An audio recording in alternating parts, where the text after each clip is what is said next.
State lawmakers took a step today to block any efforts by the federal government to limit gun ownership in South Carolina. But there are questions about whether the move is constitutional, and one senator is promising to stop this bill. 7 News Capitol reporter Robert Kittle tells you what the bill would do about guns. Some might argue it's a solution in search of a problem. A Senate committee debated a bill that says the state would not enforce any federal law or executive order issued this year to limit the ownership of guns, ammunition, or accessories. But the bill doesn't say what those are.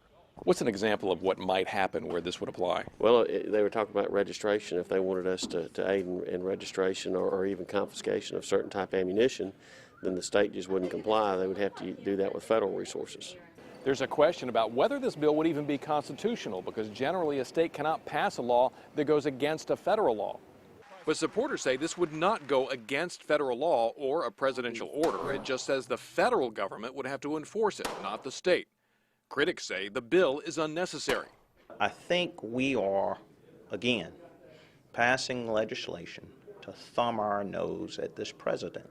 Favorable report, please raise your hand. The committee passed the bill 11-8, but this is likely as far as it will get. Senator Kempson put a minority report on the bill, which means the Senate will not take it up without his permission. And he says he'll block all bills that expand gun rights until the Senate gives a hearing to a bill that would block the sale of a gun until a background check is finished.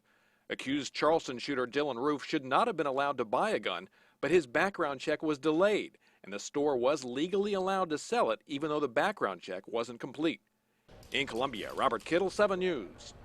Well, there is a gun bill on the Senate calendar for South Carolina to recognize concealed weapons permits from Georgia. Senator Kempson says he'll block that until there's a hearing on the background check bill.